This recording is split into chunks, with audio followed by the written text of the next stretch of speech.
Where would you go if you were feeling unwell or wanted to refer yourself for health and wellness support? If you needed a repeat prescription or want to book a GP appointment, the answer is to go to shwh.co.uk. Because the Sunderland Health and Wellness Hub has all the information, advice and links you need about local healthcare services in Sunderland. And it'll direct you to the right healthcare services for your needs. So for all your health and wellness needs, visit shwh.co.uk. This is Our People podcast tytelling the stories behind South Tyneside and Sunderland NHS Foundation Trust.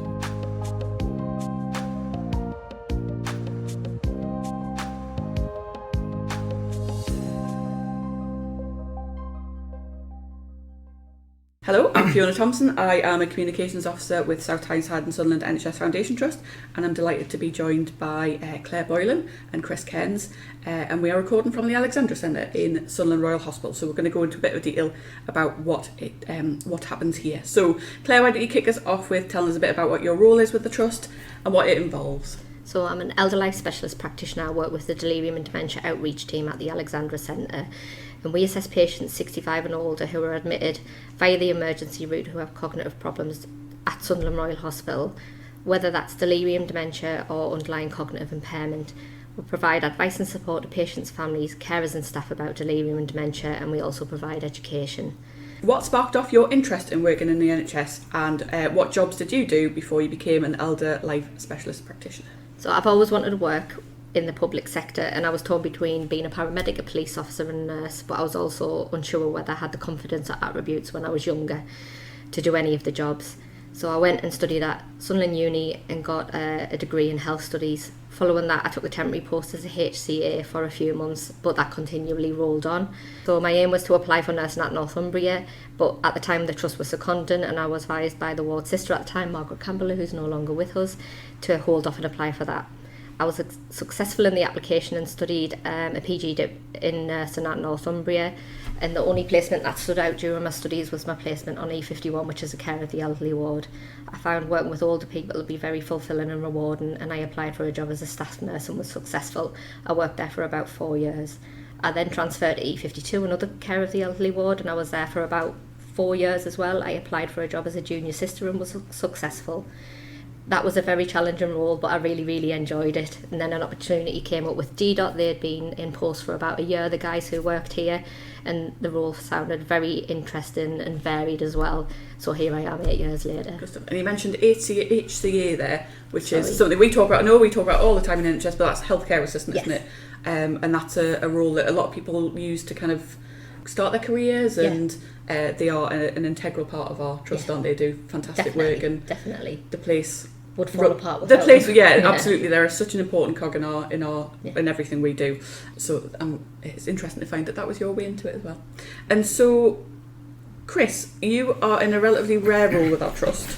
And is it a new role, or is it just new to me? Because you wear a purple uniform, that's quite unusual, isn't it? Why don't you tell us a little bit about what this all involves? So this is a new role. I currently work as nurse consultant for older persons. It was a brand new role that I started in February. The role, I believe there's only 3 nurse consultants in the trust as far as I'm aware. There might be one more hiding somewhere, but I don't see many purple uniforms about. My role involves developing strategy for our care of the older departments. That involves looking at our education programmes, at things and projects that we hope to take forward. I also support the International Nurse mock OSCE training once a week. I'm hoping to develop some research for the department as well, and we've just recently appointed a Dr. Heather Yem from Sunderland University to assist in completing that. My other aspects of my role is that I line manage the DDOT service. I also see patients for the DDOT service, but I also have a clinic every Friday in which I assess people for delirium and possibly dementia and refer on if it's appropriate. So it's quite a varied job role, which I really enjoy. It's very much in sort of my skill set that I've developed over the years, and I'm really enjoying it at the moment. And what was your own route into nursing? So my own route into nursing was that I originally did works experience as part of sixth form in the medical day case unit. Decided I really wanted to work in the hospital, so started volunteering initially on what was F62, which was a care of the older persons ward at the time. Funny enough, actually, it was assisting patients to eat and drink who had dementia. I then moved on to join the student nurse programme at Northumbria. Eventually qualified again, working on a care, the Older Persons Ward F61, which was under Dorothy Greenwell at the time. Worked on there for several years before moving to E56, which is our dementia and delirium ward under Jackie Lynch, who still works for the team. From there, again, I worked for a few years and worked for DDOT. Eventually, after a few years, becoming a matron, primarily over at South Tyneside for 3 years before moving on to this role. And while you manage a team, you're also quite involved in patient care. So what does that see you do? So DDOT provide me with a couple of patients a day to assess, to keep me busy, and I sort of have my own small caseload. But also I run a clinic on a Friday, which takes referrals from ED, front of house, from DDOT, and also patients that I hope to see myself, to run a face-to-face clinic, which I'll look at people who are recovering from delirium and ensure that they've got the best treatment plans possible. I've already mentioned DDOT, and that's an acronym for, I'll let you read it out in the right order. Delirium and Dementia Outreach Team. There we go. And so you carry out 5,000 assessments on patients each year, which is a huge number of patients to see. What does that involve, and how do they help in further care? So DDOT assess 5,000 patients every year. They generate their workload from the everybody who comes in over the age of 65 who's an emergency admission has a cognitive screening test completed. Anybody who tests positive as part of that cognitive screening test is assessed by DDOT. So as part of that assessment, a practitioner will go down. They'll complete what we call an MMSE test, which is a cognitive screening test. They will look at how the patient's behaving, how they're reacting, how they're presenting, and they will try and identify why perhaps that patient has a cognitive deficit. So is it delirium? Is it caused by being unwell in one way? Is it that they've got a long-term cognitive impairment that hasn't been identified? Or have they been identified as having dementia? And the team will work closely with the mental health team. They'll be able to pull records that perhaps our regular staff can't access. They will then ring the family member and get a full collateral history. They will then compile all that information into a treatment plan for the patient, whether that's be what type of delirium they have, how we might remedy that delirium, what treatments will help reduce the severity, or whether it's that patient perhaps has an unidentified cognitive impairment or dementia, and refer on to the appropriate services after their admission. This information helps staff recognise whether this is a long-term impairment or something we need to treat, and it also means that we can much more personalise the care that patient receives during their admission. And so is it something that's done for all people over a certain age, or is there something that tends to lead a staff member to think we need to look into this a little bit more detail?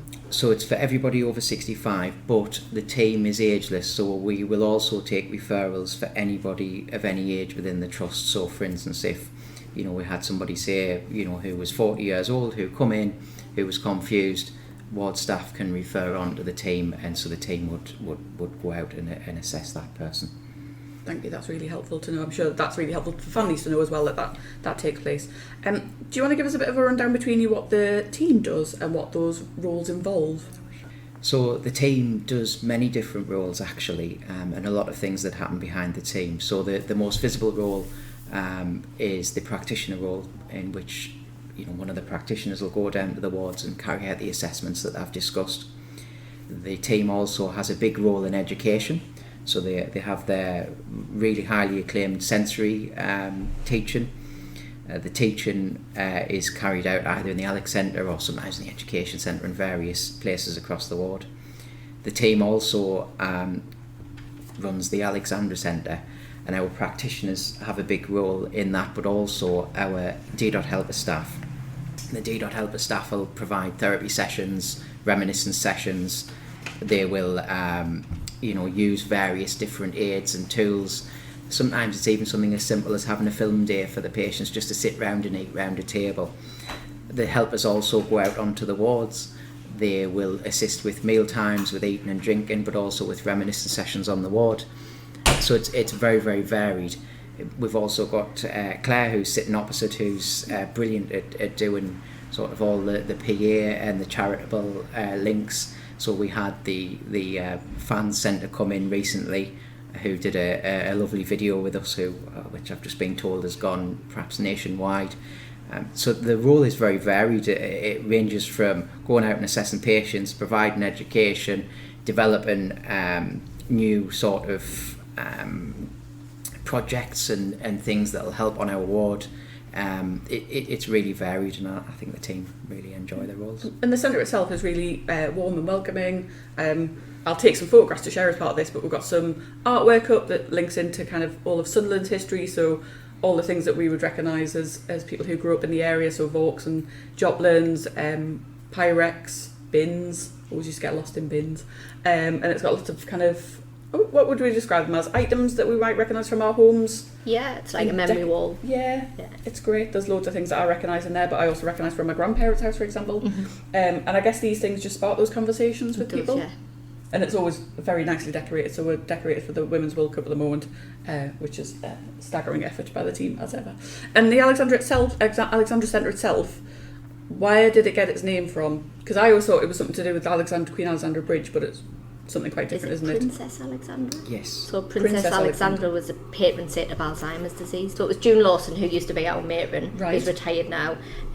We discussed it as a team before we opened, and came up with the Alexandra Centre based on that, for obvious reasons. Yeah, well, I wonder how many people actually knew that was the reason for it, but I think it's a lovely little story. Princess Alexandra's been the patron saint of the Alzheimer's Society since 1990. There we go. So next time everybody passes the Alexandra Centre, we'll know why it's called that. And obviously we're all South Tyneside and Sunderland Trust. So over at South Tyneside we are refurbishing Ward 8. So what is going into that to make it a dementia-friendly space? So the Delirium and Dementia team did audits across a lot of the wards, including South Tyneside, and made recommendations in line with the latest research and thinking of how best to make a ward dementia friendly. So using that information and all of the research that the team's done in the past, we've made recommendations on how Ward 8 should be decorated. The ward is going to have a neutral sort of pastel colour scheme. Each bay entrance is going to be a different colour. And, you know, these things seem really, really simple, but being able to say to a patient, go to the yellow bay, instead of saying go to bay 3, in which they might not be able to visually see the sign, can make things a lot easier. All of the patient area doors are going to be brighter colours, again, so they're attracted to those areas, and we'll use those areas as where staff areas are going to match the walls. And again, if you haven't seen it in action, you'll think, oh, you know, this is not going to make any difference, but honestly it really, really does when you can say to a patient, go to the yellow door, which is the toilet, and people naturally avoid the doors that are the same colour as the walls. It makes a massive difference. All of the signage is going to be dementia friendly. I think the lighting's going to be altered to be you know, neutral and shadow free, and I'm really, really excited about it, because I think if we can get this ward right, we can get all the wards right across both sites to be really, truly sort of NHS leading, I think, in design. And I'm really looking forward to seeing it. Well, that's a really good point, actually, because as somebody who visits wards, they all kind of look a little bit the same. All the walls are the same colour. I would struggle to differentiate between one bay area in one ward and one in another, and that's just how Tyneside Sunderland's a much bigger site, and that would surely make it a much better experience for visitors as well as our patients, because I suppose it gives them a bit more defined areas. I totally agree. I think, you know, if we even move past what the benefits are for somebody with dementia and just move on to somebody who hasn't got any cognitive impairment, the environment's going to look more homely, it's going to be more aesthetically pleasing, it's going to be less cluttered and more easy to identify where you are in a ward, because actually we work in a hospital every day and we become a bit blasé as to, you know, how stressful it must be to go on a ward, even when you don't have a cognitive impairment. I know if I was admitted to hospital, it would be probably the biggest and most stressful event that would happen that year. Absolutely. And when you mentioned a few things that I'm quite interested in, so you've mentioned shadows, and you've also mentioned dementia-friendly sign, how are they important and how are they different? So the lighting actually in the Alexandra Centre doesn't cast any shadows. I know you can't say this on the podcast, but we're all now looking about at the floors, showing that there's no shadows under the tables. And the reason for that is that in certain stages within dementia, your visual system can be impaired, your identification of objects and where you are can be impaired, and if you have a delirium, shadows can look as if they're animals or snakes or objects. So by minimising shadows, people with dementia can navigate the floors better because they don't see what looks like a black line that they may have to step over. But also people who have delirium, where their visual system again is impaired and they may be hallucinating, those shadows can become real objects or things, and so by removing them it can make the patient less distressed. Oh, that's really interesting, and it seems quite obvious now you talk about it, but I guess when we design these things we don't necessarily think about it. But we've already touched on dementia and delirium. How do we define each of those, and what are the causes of delirium, and can we say what the causes of dementia sometimes are? So delirium is an acute change in someone's presentation, and it comes on suddenly within hours and days, but it can resolve just as quickly in some patients. In others it can take weeks and months, and it can lead to chronic cognitive changes, and some people can be diagnosed with dementia as a result of delirium. Delirium is one of the most common complications in older people and can increase the risk of death, and I think a lot of people don't realise that, and that's why prevention is better than management with delirium, and that's why we do the cognitive screens trying to prevent delirium in those people with underlying cognitive problems and dementia. People with delirium can present, like Chris said, confused, disorientated and agitated, or on the flip side, quite lethargic and sleepy. And there's different subtypes of delirium, so people can be hypoactive, where they're sleeping, they're lethargic, they're not getting up and moving. It puts them at risk of lots of different complications such as falls, pressure damage to the skin, malnutrition, dehydration and things like that. You've got a hyperactive delirium. Someone might be distressed, very agitated, difficult to manage their behaviour because they're not living in reality. Like Chris said, they have hallucinations and delusions and things like that. Or you can get a mixture, so people can be throughout the day be hypoactive and then hyperactive as well. You can get quite a florid delirium as well, where people are hallucinating, and there's a lot of reality distortion there as well with people. So it can be really, really detrimental to the person. Well, I know as a family member who experienced an episode of it, and I've also come across it in news stories as well, because sometimes it crosses over into where police are called because people are upset, they think people have broken into their homes and all sorts of things that that could genuinely happen, but in certain circumstances it hasn't, and it can be really concerning for somebody who's looking on. What are the telltale signs, and what do people need to do? People need to look out for the symptoms of delirium, because it can be, like you said, really frightening and distressing for the person and their families watching it as well. So it's a sudden change in someone's behaviour. So if someone suddenly changed their behaviour, that's a telltale sign that someone's delirious, as opposed to dementia, where that's a chronic problem that'll progressively get worse. It won't get any better. So looking for those signs and symptoms of delirium, it's a sign that someone's physically unwell, something's wrong with them, and there's lots of different things that can cause delirium: serious illnesses, infections, medications, constipation, people wouldn't think, dehydration, malnutrition, and just the hospital environment. Like Chris has described the environment to you and what problems can cause delirium during admission, and just having a change in the environment, making it clutter-free, more aesthetically pleasing, calmer as well. Hospitals are very, very, like Chris said, stressful for people. They're quite overwhelming places. Yeah, they're very overwhelming. There's a lot of noise, there's a lot of distractions, there's a lot of different people that people might not recognise, and that can be very distressing for patients as well. So it's about your approach to the person, how you're speaking to the family and carers and educating them about what delirium is and how to calm a person down, involving family and carers in the care as well, getting them to come along, because they know that person better than we do, and they can 9 times out of 10 calm a situation down when someone's hallucinating and in their mind this is really happening, and it's very, very hard for us sometimes to calm people down. And I think that's why the introduction again following the pandemic of the carers passport's been very, very, very beneficial to our patients and a lot of other patients as well. We're going to have a bit of a chat about the carers passport later on. We're really pleased you brought that, but also dementia as well. What kind of telltale signs do we need to look out for in our loved ones and also in ourselves, I guess? What is there a bit of a list you would So the risk suggest? factors for dementia is smoking, drinking a lot of alcohol, unhealthy lifestyle, lack of exercise. They're some of the risk factors that put you at risk. People are living longer as well. people are living much longer due to fantastic healthcare. So the symptoms to look for with dementia is loss of memory, and it's not just loss of memory as well. It can affect your language, problem solving skills, and the inabilities to just think and do things that every other person can do. It's, like I said, a chronic cognitive problem that will progressively get worse, and the most common forms of dementia are Alzheimer's disease and vascular disease. There's lots of different other forms of dementia, but those two are the most common forms. What kind of physical signs do tend to show with both of these? So I think in terms of physical signs. Yeah, so physical. So what kind of does dementia have any kind of like physical giveaways? And same with delirium, is there something that people need to look out for? Is it really just not that simple? It isn't always that simple. It can affect such a wide variety of functions within your body that the symptoms can be different from person to person. So some people don't always suffer overtly with the memory loss first. People get disruptions in the sleep, for instance, is sometimes an early signs. Some of the research shows now that actually people start developing dementia 15, 20 years before they show overt sort of signs that the family would notice. There's all sorts of research. There's things to say the way you walk can predict whether you're going to get dementia, that actually once you've had dementia that you can predict what type of dementia by the way you walk. But I think what really is important to look out for with dementia or delirium is if there's a change in your family member, particularly with dementia, it's much more slow, Is that person getting that little bit more forgetful? When they're took out of their element, do they cope much less well than they would have previously?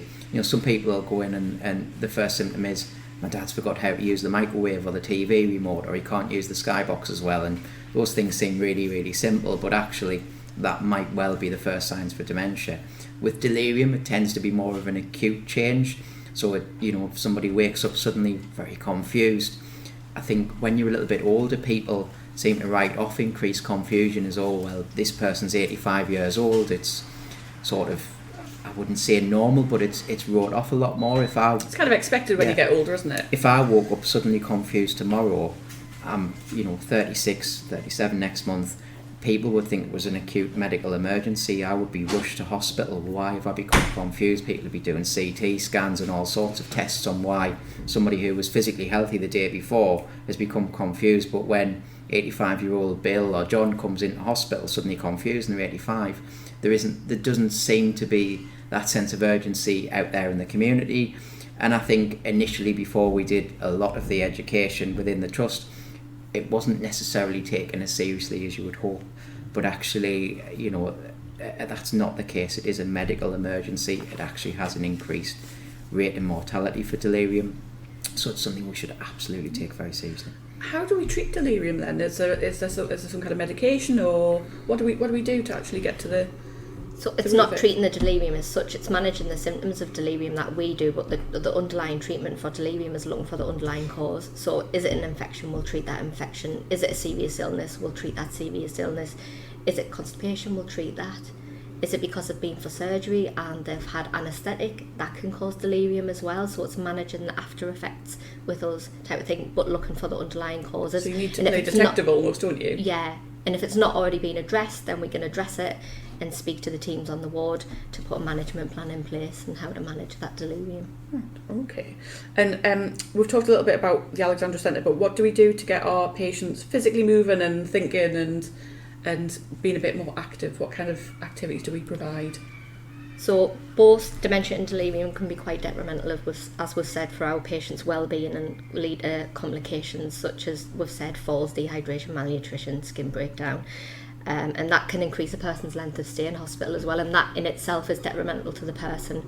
So our hospital lads are like programme assistants. You'll see them around with the pink t-shirts on, fabulous. So they provide cognitive and functional therapies in the Alexandra Centre to the patients. The cognitive therapies include reminiscence and talking about life stories. Those are particularly aimed at people with underlying cognitive problems and dementia, as the focus on the person's long-term memory, as people are likely to have a better long-term memory with dementia than they are a short-term memory. Other cognitive therapies that they do are reality orientation, and that's very, very important for delirium because we want to get that person back to their baseline. As well as patients with dementia, we want to get them back to their baseline, so reality orientation is very, very important for our patients. The guys also do quizzes and games, And all the exercises that they do target specific functions to improve cognitive abilities. It's also very important to keep active during admission. The team encourages patients to get up, get dressed and keep moving whilst they're in hospital. Chris might talk a little bit about the end PJ paralysis movement afterwards, because he's done some work on it recently. A lot of research shows that in admission to hospital there's a decline in older people that perform routine activities such as getting dressed, bathing and toileting. And those changes can lead to a loss of independence and the need for long-term care, which we don't want. We want patients to go home, be in their own home, their regular routine and things like that. So the team provide functional therapies. They do group exercises, sit and be fit, lots of fun things, getting them moving. And they also there's free physiotherapy sessions that are accessible on the TV via Hospedia, if people want to tap into that as well. Yeah. And I know I've seen the game sessions and the film sessions in action, and as somebody who's super competitive, I love playing the games, but also it's just really lovely to see the patients sitting around watching the shared experience with the film, for example. And it kind of gets them off the ward and changes scenery and socialisation and isolation. Bit of normality as well. Yeah, and normality. You wouldn't think that people are isolated in hospital, but they are.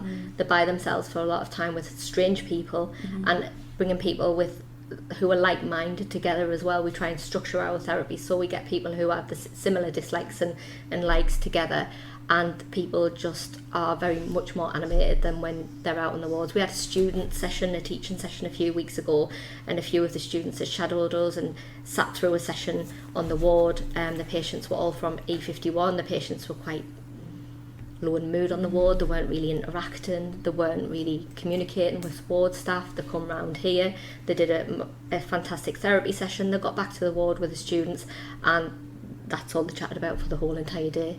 So it shows you the positive benefits of what the helpers do here. Because I'm sure one day kind of seems like the next sometimes when you're in hospital for a while. Yeah, and that's why people are disorientated. They don't know the day, the date, the time. We have our orientation clocks on the ward, but it's very, very difficult. People can easily become disorientated. If you took all of my devices away from me, I wouldn't be able to tell you. I only know the date because it's written down on a piece of paper for me on the morning. And the other thing is you're pretty good with tea, coffee, treats on this in the centre. Improving nutrition and hydration is really, really important. The helper therapies are based on a programme, and it looks at multi-component therapies, which we've discussed, the cognitive and functional ones, but single component therapies, and that's pretty much maintaining hydration and maintaining nutrition as well. So it's really important for our patients to there's eat and drink basically, and we provide a lot of support and guidance in here as well. And the guys go out on the wards and they can encourage people with hourly fluids. They visit people who need support and guidance at meal times to encourage them to eat and drink. And we provide a lot of snacks, different things that you might not get on the ward. We used to do Fruity Friday, so we'd buy, and we can't wait for the stall. So on Friday, it's going to be the first time since reopening in March that we do Fruity Friday. So we've got the stall down near maternity, so we're going to go get lots of fruit. We've got a file, and it's about tasting the fruit, telling us what they were, memories. It invokes memories from childhood and things like that. We try and sometimes get something that's a little bit more exotic as well. So it's not only about doing it's a cognitive therapy session, it's encouraging nutrition and hydration, because there's a lot of water and fruit as well. So we try and buy those type of fruits. And the chances are, if you're sitting having a chat, if you're watching the film, if you're playing a game, you're more likely to have a cup of tea and a biscuit, or definitely. Because it's just kind of part and parcel of us taking a break. And you've also mentioned the fruit and veg stall. So that is a new initiative by the Trust. We've trialled it, but it's going to be permanent. So there's going to be a permanent fruit and veg stall here at Sunderland Royal and also at South Tyneside District Hospital. But we're also looking to make sure that our staff have access to it elsewhere as well. So we're coming up with ideas about how people can make sure they can get their 5 and more fruit and veg. But it's been a fantastic success for us, and hopefully it'll be the same going forward, because it's absolutely fantastic. Made a massive difference. And Chris, Claire's already made a mention of PJ paralysis. Do you want to tell us a little bit more about that? Yes, so there was a End PJ Paralysis Summit several weeks ago that I talked at, and mainly talked actually about what the activities that the team do at the centre to get people up and moving. But NPJ paralysis, the initiative really is that when somebody comes into hospital, if you remain in bed for any length of time or remain in your chair, you actually lose muscle mass and lose ability to mobilise. It's particularly more pronounced the older you get, So it's very, very important for the people that we look after that they're up and moving and walking to the toilet, or moving about the ward as much as possible. So the NPJ paralysis summit talks about ways in which to get people to mobilise. One of the initiatives the Trust has took up that I believe was headed by Rob Common was the Rise and Shine game, which involved having sort of a box and some tokens and various things that would get patients up and moving to, out of the bay into the nurses station. But on top of that, also socially interacting with the staff while they were moving about, because it's very, very important that we do everything we can. And actually, by carrying out something like the Rise and Shine game, you can do it without really having to make a conscious effort to do so, because the patient wants to get up and be involved and engage with the staff and I suppose break up the monotony of that day. And that's a sort of fun way to incorporate that movement and reduce the negative effects of. And we'll be sharing some more details about the Rise and Shine game because it's something that we've helped develop with artist Bob Ollie, and we're hoping to market it basically so others can benefit from it too, which I know there's been a really a great deal of work going into that. I know that I've seen it in action, and it's great just to kind of give our patients something to focus on and get them up and about a little bit. And I suppose with the NPJ paralysis, when we're all feeling ill, and sometimes it's lovely to have a day in your pyjamas and just catch up with yourself, but if you're dressed and ready for the day, you are ready to get stuff done. More motivated, aren't you? And I know I had a relative in hospital recently. He went in for surgery, and when I went in, he was dressed both times, and he was ready to go home basically because he wanted to go home. But I think he just felt a sense of pride and kind of, he felt himself in his own clothes rather than sitting around in his pyjamas. So I guess it kind of depends on the circumstances for each patient, but I knew when he was dressed, he was all right. He was doing okay. And I know that a lot of the work that you do is focused on being the link between families and carers and the hospital. So how do you keep them up to date with their loved one's condition, and what do you do to support them?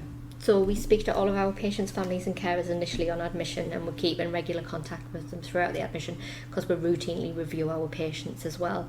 We follow our patients up in our clinic if they've got an unresolved delirium, and we speak with the family members during that clinic as well. We run a telephone clinic as opposed to Chris's face-to-face clinic because that worked quite well during the pandemic for our patients, because a lot of our patients would forget they had a clinic appointment, and we now write to the patient and the families find out that they've got an appointment and they can be there during that appointment as well. There's lots of reasons why people can't get to a face-to-face appointment, so it's about giving a lot of variety to people. We'll have an information area out the front at the Alexandra Centre. There's tons of resources there. It's for staff, patients, carers, families, so anyone can come along.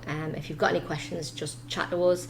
Sarah Houston, who's one of our new Elder Life programme assistants, she's relaunching our chatty cafe that we had before pre-pandemic, and that's going to be coming up in the coming months. So any ward staff can refer families or carers who have any concerns or queries. We're going to initially run it once a month to see how it goes, and then increase it as need be. So what will happen during the chatty cafes? So basically, whatever the concern is that the patient or the relative or family member has, we'll address that. It might be that they don't really understand what delirium is and what to expect when the person gets home, whether they can take the patient home or not and manage that delirium at home. What a lot of people don't realise that delirium is often environmental, and it's caused by the hospital environment itself, and a lot of deliriums resolve quite quicker when a person goes home with the right level of support, though obviously a lot of people can't go home if they don't have the support there. We will talk about if people have underlying undiagnosed cognitive impairment. We'll talk about referring to community services for further investigation on discharge and explain what that process will entail. And if someone has dementia and they don't understand, a person's family member has dementia and they don't understand what to expect in the future, we can discuss that and we can refer on to different services in the community that might be able to support them. The Sunderland Carers Centre have a dementia service. We've got Action on Dementia, who are a local charity who do memory cafes and befriending services as well.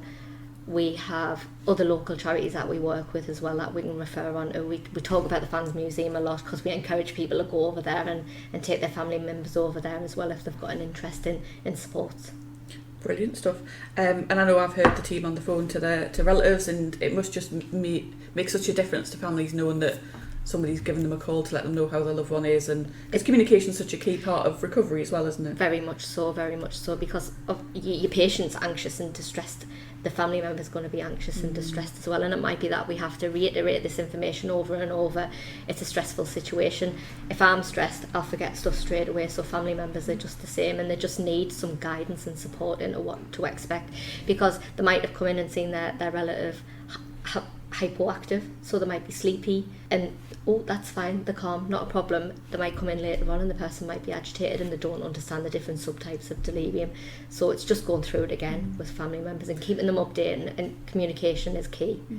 And I guess if you're dealing with older people, the chances are that their relatives are sometimes a little bit older as well, so you're kind of the key people really to make sure that you can get that information across. Especially when people can't get in to visit as well. Some people still can't get in to visit, some people don't have transport, and keeping in contact with them via telephone is really important as well, and just keeping them up to date with what's happening.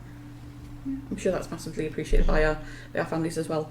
And in terms of training and education, I know that you do a lot of work to keep our colleagues up to speed with the skills they need to learn to help our patients and their families too. What kind of things do you do? So our mandatory training's on ESR, via ESR, but in recent years we've developed the sensory experience, which again, everything stopped because of the pandemic, but during the pandemic we used that time to develop our teaching a lot more, and we've developed a D.Weight workshop. So it's an hour and a half long. It's based at the Alexandra Centre. It's ad hoc, so you just book onto it via ESR. It's all over communications at the minute. We've just started up. We did our first one the other day. It's very, very popular.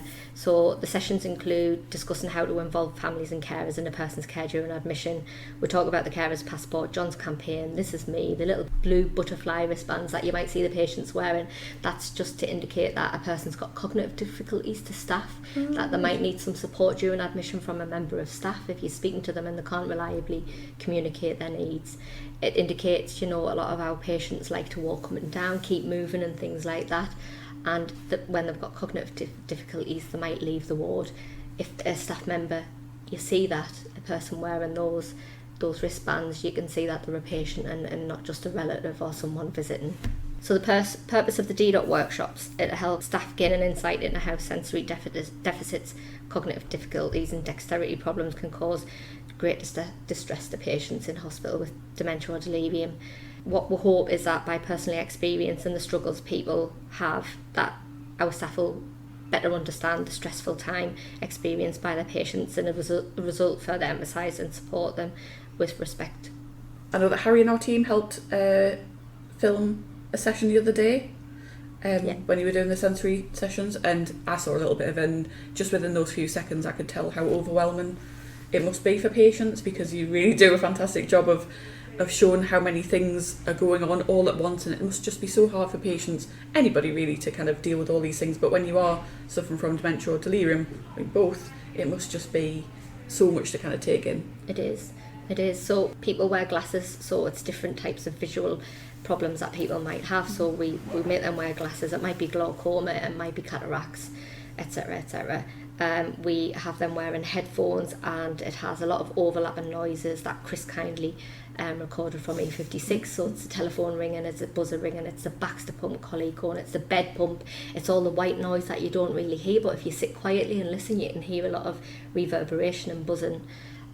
We pop gloves onto people that are quite sticky, so it gives them dexterity problems, and we ask them to do everyday things like getting dressed, going to the toilet, trying to feed themselves, trying to give themselves medications, doing everyday things like jigsaws and all of the activities that we expect people to be able to do in hospital.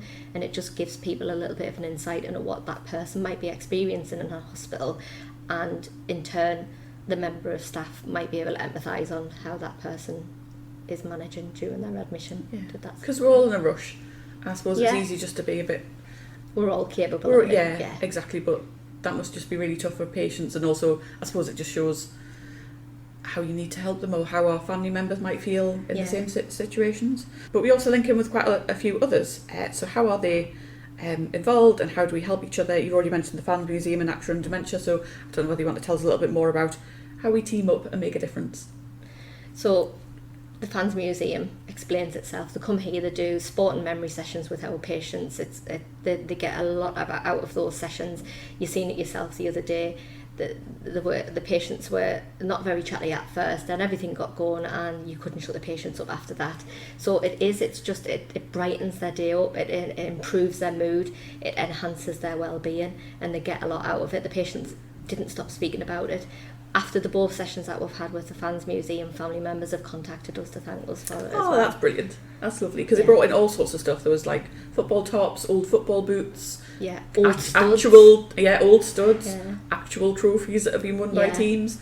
Loads of books. I think people enjoy quite looking through the they photographs. Really enjoyed the photographs, and I guess it just invokes memories for people as well, and takes them back to their youth, when they were growing up, what they experienced, really, really happy memories, and that's what we always try to tap into, the happy memories.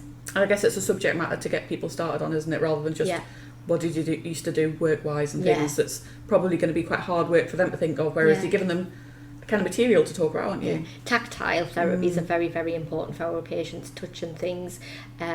What the helpers do, it's a low-tech, high-touch therapy that they do, so tactile touch really goes a long way with patients who respond very, very positively 9 times out of 10 to that.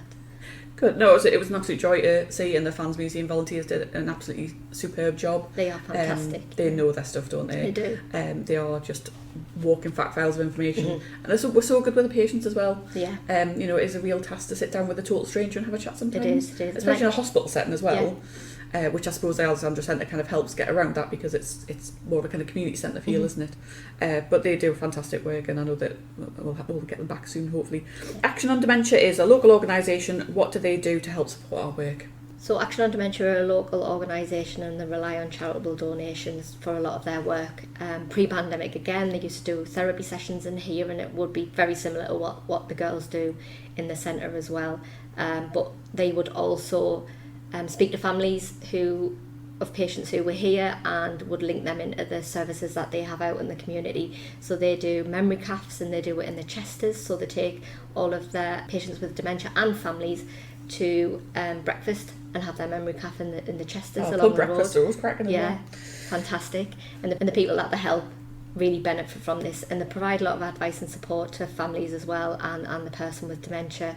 They also do a befriending service, and that went telephone wide during the pandemic as well.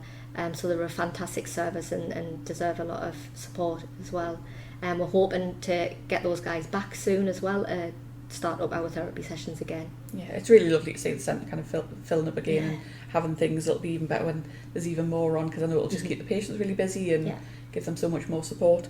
And we also use the This Is Me leaflet from the Alzheimer's Society. Chris, why don't you tell us a little bit about what that is and how it's making a difference? So the This Is Me leaflet involves gathering information about a person, so it can be the likes, dislikes, what they like to be called, what food they like to be eat, all the things that really in a day-to-day life we class as very, very important, but that doesn't necessarily seem to translate when you're admitted into hospital. So as part of an initiative actually that's been going on for some while, but the latest sort of iteration where we're going to relaunch it really after COVID to try and bring the use of that document back into the fore, is that we now have an electronic submission of the This Is Me on our website. We also have an email address where you could submit This Is Me or similar documents. So for instance, care homes use similar but different documents about patients' likes and dislikes, and the hope is that the team will receive that information. They will now be able to upload it to our electronic systems, which will be part of the patient records. The team will also translate it onto the various wall boards on our wards, so that information is straight at hand there for the nurses. And the hope is that having information such as what is the person's favourite food, or even what job they used to do, will help not only increase dietary intake but also conversations and socialisation with the nurses, because knowing somebody's been a miner or a footballer or a glassmaker can give you a point of sort of initiation for a conversation, and I think it'll make a massive difference to the organisation.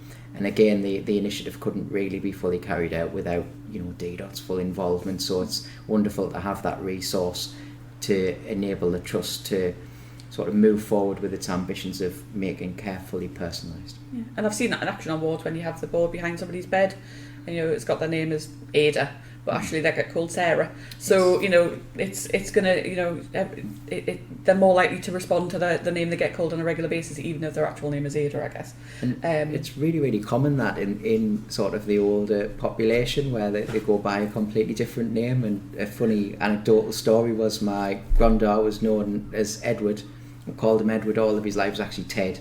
And when he came into hospital, it had Joseph Cairns on his board. I'm like, who's that?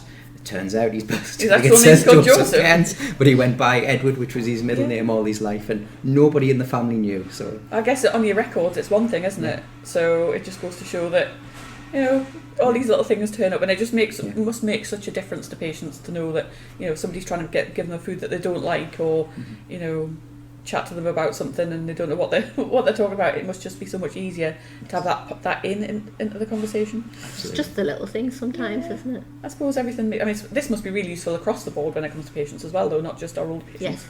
Yes. Because we all have our little quirks, don't we? Absolutely. So the team also promote our Carers Passport, which is a trust initiative, and we also support the what's known as John's campaign, which is a national thing. So why don't each of you take one of those to talk about how they help us make a difference? So I'll talk about John's campaign first. So John's campaign, we've been a member of John's campaign for some time, so prior to COVID. 2014, 15. Yeah, I cannot even remember the year. The purpose of John's campaign was that, I believe Nikki Gerard set that up. I'll have to fact check myself. And it was to allow open visiting to the wards. I think the initial campaign aim was that people come into hospital, they often spend a lot of time with the carers, perhaps all day, and all of a sudden they're in hospital and you can only come for a couple of hours a day at a specific time in what is a very artificial scenario of a ward environment. And so the aim of that campaign was to open up visiting for people to visit their relatives, whether they have dementia or delirium or another illness, because actually having a family member can reduce your anxiety, your stress levels, but it can also help the staff because that person may be able to assist in, for instance, feeding or, even getting that person ready in the morning. And I know personally I would be absolutely mortified if a stranger was to assist getting me ready in the morning. I'd much rather have, say, my wife or whoever come in and assist. And so there's all these things that we don't consider when somebody's in hospital, and the aim of that campaign was to allow people to visit their family members whenever they wanted. Great stuff. And Claire, do you want to tell us a little bit about our Carers Passport? Yeah, and I think on the back of John's campaign, the Trust developed the Carers Passport. Me and Chris did a lot of work on it initially, but then the patient experience team took that on. So it's for anyone really with a carer. The carer might be a paid carer or an unpaid carer. There's a lot of unpaid carers for family members in our trust. These people might just provide a little bit of support at home or a lot of support at home.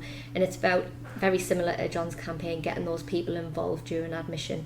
The Carers Passports, the families or carers, you'll see them with a orange lanyard on, and it's got a little pass card there. All of the Carers Passports can be obtained from the patient experience team. A lot of our wards have their own Carers Passport boxes. And it's about being open and getting the people in to provide assistance. A lot of people think care is just physical care, but it's not. It might just be sitting keeping someone calm who's got a delirium or dementia, who might be a bit distressed and unsettled during their admission. It might be assisting, like Chris said, with diet and fluids. It might be doing the therapeutic part of it and physically giving care as well. And it covers the admission 24/7. And it's been, I think the uptake's been quite good following COVID. Like Chris said, you get a couple of hours visiting a day. That's not sufficient for some people, a lot of people. And it's not just for people with delirium or dementia, it's for anyone across the board. People with learning disabilities, anyone at all. Yeah, and we need to do a podcast about the Carers Passport, because I think it's a really important thing. It is in the pipeline, and it would be really good to go into a little bit more detail, but I know our patient experience team have said to me, and I think we'll try to get this across in information we sent out, that some people don't class themselves as a carer and don't realise they're a carer when actually they are. And it's just about having those conversations to make sure that people realise, they can play such a huge part in somebody's recovery and rehabilitation. So we'll certainly need to give people a shout out for that. But we also have World Alzheimer's Day coming up in September. So you're working on plans as ever. So what are we going to be doing to mark it? So one of our other new Elder Life Programme Assistants, Catherine Russell, she's going to lead that this year. So it's the 21st of September. We're going to have another open day. We did have one for Delirium Awareness Day, but we want to get people here to the Alexandra Centre, show them around. So it's open to carers, families, staff, patients, anyone can come along. There's going to be a lot of information stands, a lot of the equipment that we use will be on display as well. We'll have an ever popular cake sale to raise money for our charitable funds. There will be a raffle, a tombola, and lots of fun and activities as well. You can get involved in some of the activities that we do with our patients as well, and we will be showing off our happiness programme as well. Yes, we've got some information to share on that as well, so people will see that. It's like a projector that people can play games on, and it does all sorts of different things that it's really quite amazing, isn't it? So that'll be great. And always a bonus when there's cake on offer. Yeah, definitely. Alexandra Centre is always a centre of all things sweet and sugary. And we also every year run the nightwear before Christmas, and I always love this. Is one of my favourite stories of the year. I loved it when I was a reporter, and I still love kind of pushing out the information. Claire, why don't you tell us a little bit about what the team do and how people can help? So it started many years ago, very small, where the team were just very tiny in their infancy, round on E56 in the back of their day room, and they decided that on Christmas Eve they will buy pyjamas for the patients, so that the same as the rest of us, we all get new, I don't know what it is, Christmas Eve, we all get new pyjamas. I always got mine on Christmas Day. Did you? I always got mine on, what did you? Christmas Eve, Christmas Eve. I must be the only person that didn't get pyjamas on Christmas Eve. Even now at this age, I still get a new set of pyjamas Christmas Eve, yeah. So that's where it started. All the patients on E56 got them. Then the team got bigger and developed, and we got the Alexandra Centre, so we thought, we could do this for all of our older patients on our Care of the Older Persons wards. So over the years it got bigger and bigger and bigger, and at the highest point I think we had 2,500 sets of nightwear donated from as far as Canada. Lots of local businesses get involved. Sunderland Empire, the Fans Museum, the Department of Works and Pensions are absolutely amazing every year. And it's not just pyjamas, we end up with everything donated. Toiletries, footwear, daywear, lots of different things that would benefit the patients. And we spread it out trust-wide as well. We share things with maternity, ED, all over the place. And obviously the pandemic hit again and we had to stop it, but in the last couple of years we've built on that again, and we're gradually getting there. South Tyneside are involved in the discharge lounge. You can donate anything for South Tyneside at the discharge lounge. Those guys will sort that out over there for you. So we'll be publicising that at the beginning with your help. Yeah, we're gonna try and push it out early this year, because people are more organised than me and do their Christmas shopping much earlier. Yeah. And I think we just need to make sure that people, when they're out getting the Christmas, I know some people are already started, when they're getting the Christmas present, they can stick an extra nightie or a pair of pyjamas or whatever in their basket when they're going round. It's great for the patients as well, because not a lot of our patients have family members to buy them anything at Christmas, and a lot of people are having to wear hospital pyjamas and night dresses and gowns and things like that. And along with the trust present that they get, because the trust buys everyone toiletries, they get their new pyjamas as well, and we make a big deal out of it and take pictures and get people involved. So it's very popular. I've been on the little tour around the wards, and it is like the team dress up. Yeah, as elves. As elves, because they are elves. And you know, it really brightens people's day as well, and they're all ready to be given out on Christmas Eve, as it turns out. And we also have a dignity cupboard as well. So what is that, and how can people help us? So the dignity cupboard, again, it's for anyone within the trust. So we ask for people to donate day clothes, night clothes, footwear, underwear, toiletries, shaving equipment, particularly for men, razors and shaving gel and things like that.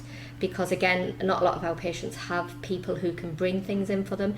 People from care homes, if they haven't got family, the care care staff can't bring their belongings over to the hospital for them, because of they haven't got the transport and things like that.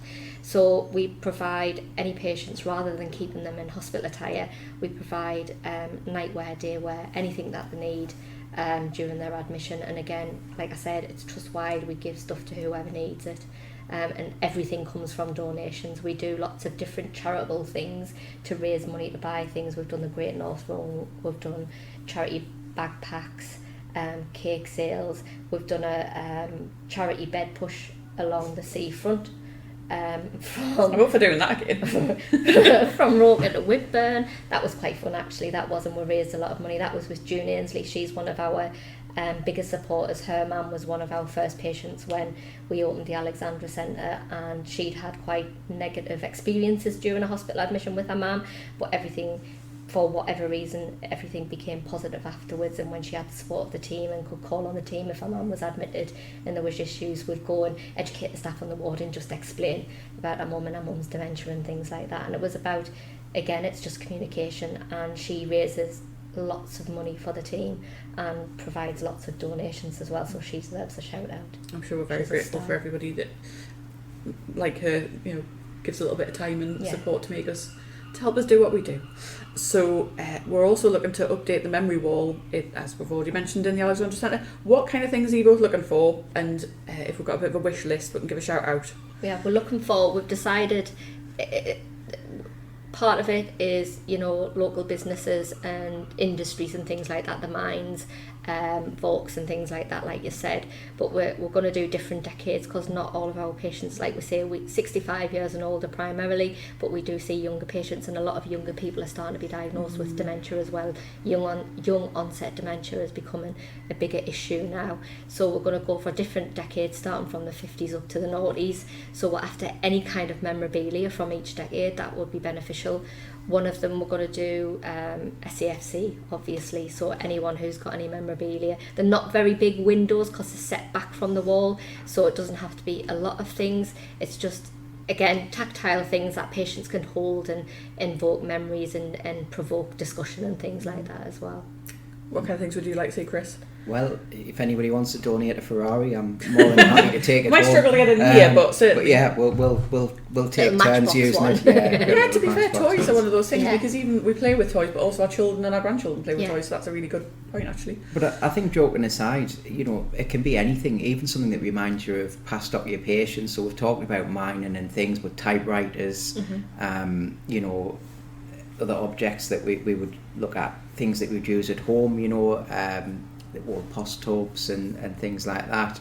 But even if you look at the 80s, a lot of people have still who are now moving into sort of the older generation will have lived through the 80s. So old CDs, hi-fi equipment. Yeah, CDs are old now.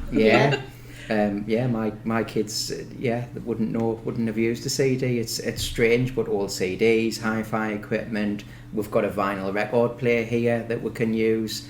Walkmans and things like that, perhaps, that you wouldn't think of as perhaps too far in the distant past, but actually are now. Anything like that, implements that people have used to bring up the children, all nappy pegs and things like that always generate a lot of discussion as well. Really anything, to be honest. You'd be amazed at what can evoke people's memories. Great stuff. Well, I'm going to read out a couple of email addresses here. So if anybody would like to get involved, whether it's the night right before Christmas or a dignity cupboard, or asking if they can gift some items to us, they can send me an email. So our team email address is stsft.trustcoms at nhs.net. So that's stsft.trustcoms@nhs.net, or you can find my email address on our media section on our website. My email address and telephone numbers there, so anybody can just give me a quick shout, and we'll do our best to help them out. Brilliant. Thanks very much. Thank you for having us. Thanks for joining us for this episode of our People Podcast. We hope you enjoyed it. Check out our other stories. Hit subscribe to keep up with the latest and catch up with what we've been up to on our Twitter, Facebook and Instagram pages. Just search for our name.